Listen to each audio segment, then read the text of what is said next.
বর্তমান সময়ের সমাজ ব্যবস্থার দিকে তাকালে আমাদের মনে হতে পারে জীবনের চ্যালেঞ্জগুলো সবার জন্য সমান নয়।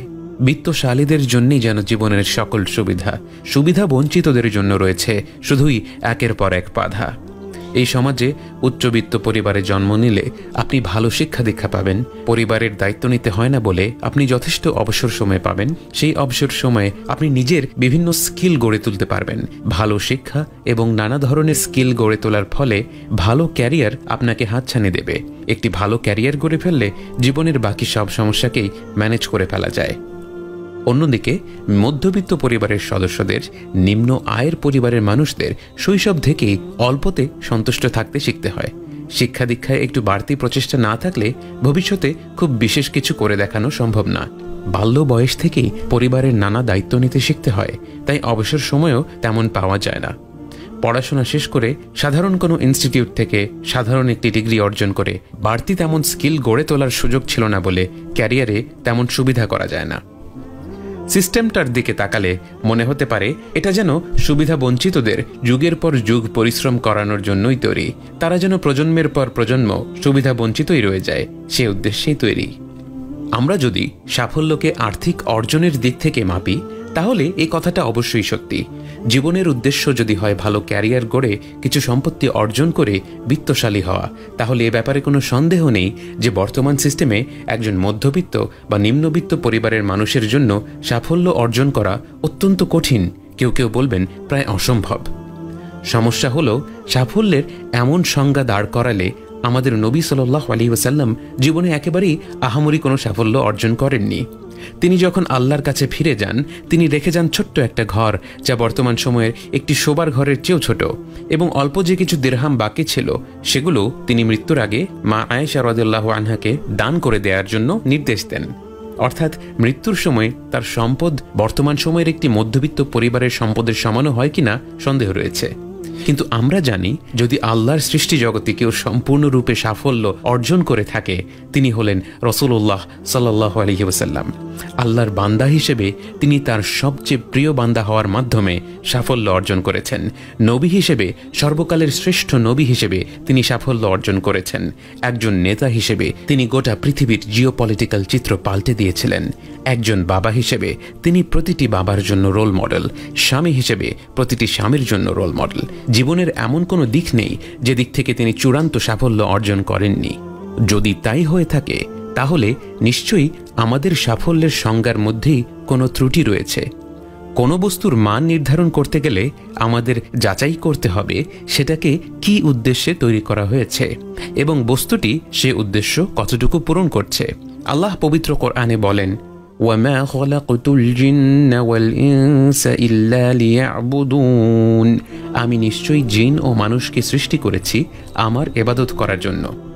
আমরা বর্তমান সমাজ ব্যবস্থায় যত ধরনের বৈষম্য দেখতে পাই, যে যতই বাড়তি সুবিধা পাক আর যে যতই সুবিধা বঞ্চিত হোক না কেন, বিশ্বের প্রতিটি মানুষের জন্যই আল্লাহর ইবাদত করার সমান সুযোগ রয়েছে। বরং অনেক সময় আমরা দেখব যারা পার্থিব দিক থেকে কিছুটা সুবিধা বঞ্চিত, আল্লাহর ইবাদতের দিক থেকে তাদের সুযোগ সুবিধা একটু বেশি থাকে। যে কৃষক সূর্যের কর্কশ তাপে খেতে খামারে কাজ করে সে প্রকৃতির প্রবল শক্তির ব্যাপারে সদা অবগত থাকে। তার ফসল কেমন হবে দিন শেষে সেটা যে পুরোপুরি তার রবের নিয়ন্ত্রণে সেটা সে ভালো করেই জানে। অতএব তার এই কাজের মাধ্যমেই সে আল্লাহর ব্যাপারে আরও বেশি সচেতন থাকতে পারে।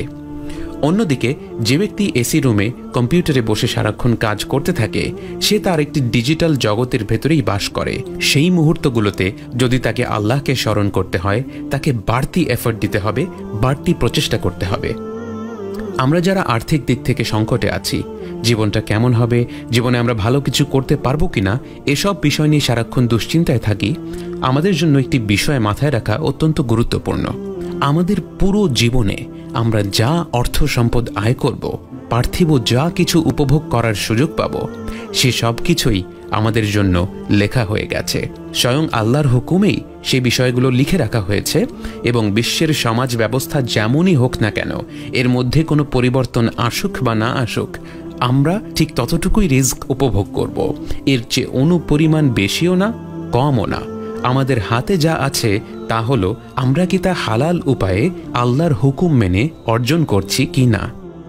এবং যদি মনে হয় আমাদের যা আছে তা যথেষ্ট নয়, আমাদের চারপাশের মানুষগুলো কত স্বাচ্ছন্দ্যে জীবনযাপন করছে অথচ আমাকে কত বাড়তি কষ্ট করতে হচ্ছে, তাহলে আমাদের মনে রাখতে হবে সূরা ইনশিরাহতে আল্লাহ তাআলা বলেন ফাইন্না মাআল উসরি ইউসরা, ইন্না মাআল উসরি ইউসরা, নিশ্চয়ই কষ্টের সাথে শান্তি রয়েছে, নিশ্চয়ই কষ্টের সাথে আনন্দ রয়েছে। আল্লাহ এই আয়াতে ওসর বা কষ্ট শব্দের সাথে ডেফিনিট আর্টিকেল ব্যবহার করেছেন, আরবিতে যেটা হলো আল এবং ইংরেজিতে যা হলো দ্য। ইংরেজিতে যদি আমরা বলি the book is on the table, এর মানে বইটি টেবিলের উপর আছে।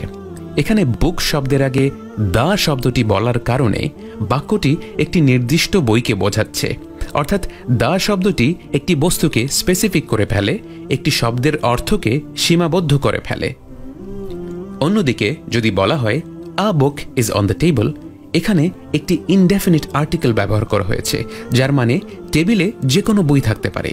এখানে বইয়ের অর্থকে সীমাবদ্ধ করা হয়নি, বরং উন্মুক্ত রাখা হয়েছে। এই টেবিলে পৃথিবীর কোটি কোটি বইয়ের যে কোনো একটি এখানে থাকতে পারে। একইভাবে সূরা ইনশিরাহের এই আয়াতে আল্লাহ ওসর বা কষ্ট শব্দটির আগে ডেফিনিট আর্টিকেল ব্যবহার করেছেন, কিন্তু ইউসর বা সহজতা শব্দের ক্ষেত্রে তিনি তা করেননি। এবং এর মাধ্যমে তিনি আমাদের জানাচ্ছেন যে জীবনে কষ্ট আসবে, কিন্তু বাস্তবে সে কষ্টটা সীমাবদ্ধ, সে কষ্টগুলো পরিসরে অতি ক্ষুদ্র। অন্যদিকে জীবনের আনন্দগুলো উন্মুক্ত। আল্লাহ যে কোন কোন জায়গা থেকে আমাদের নিয়ামত পাঠাবেন আমরা হিসেব রাখতে পারবো না। আপনার কষ্টটা হচ্ছে আপনার পরিবারকে খুব সামান্যের মধ্যে দিয়ে চলতে হয়। আপনাকে পড়াশোনার পাশাপাশি দুটো টিউশনই না করলে আপনার ছোট দুইটা বোন হয়তো পড়াশোনা করতে পারবে না, কিন্তু আপনি খেয়াল করছেন না যে এই কষ্টের মধ্য দিয়ে বেড়ে ওঠার মাধ্যমে আপনার যে পারিবারিক বন্ধন তৈরি হচ্ছে তা বহু ভাই বোনেরা টাকা দিয়েও ক্রয় করতে পারবে না। আপনি ছোট বয়স থেকেই বাবা মায়ের বোঝা হালকা করার কারণে যে কষ্ট করে যাচ্ছেন, আল্লাহ আপনার সেই কষ্টের বিনিময়ে আপনার জন্য আখিরাতে যে সাম্রাজ্য তৈরি করে রেখেছেন তা যদি আপনি জানতেন, আপনি এই আর্থিক সংকটের মধ্যে দিয়ে হাজার হাজার বছর কাটিয়ে দিতে রাজি থাকতেন।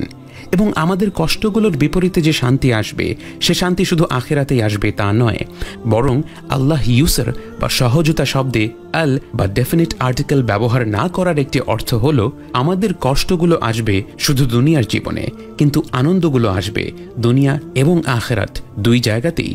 আমরা যদি আমাদের কি নেই সেদিকে নজর না দিয়ে আমাদের কি আছে সেদিকে নজর দেই, আমরা দেখব জীবনের প্রতিটি কষ্টের বিপরীতে আল্লাহ আমাদের অগণিত আনন্দের কারণ দিয়েছেন, যেগুলো হয়তো আমরা সঠিকভাবে মূল্যায়ন করতে পারি না বলে আমাদের জীবনের কষ্টগুলোকে বেশি বড় মনে হয়। এবং আমাদের এমন মনে হওয়াটাই স্বাভাবিক। এবং আল্লাহ আমাদের চিন্তাধারা সম্পর্কে পুরোপুরি অবগত বলেই তিনি দুইবার বলেছেন ফাইন্না মাআল উসরি ইউসরা, নিশ্চয়ই কষ্টের পাশাপাশি রয়েছে আনন্দ। বিশ্বাস হচ্ছে না? কষ্টগুলোকে অনেক বেশি বড় মনে হচ্ছে? আমি আল্লাহ এই সৃষ্টি জগতের রব তোমাকে বলছি ইন্না মাআল উসরি ইউসরা, নিশ্চয়ই কষ্টের পাশাপাশি রয়েছে আনন্দ।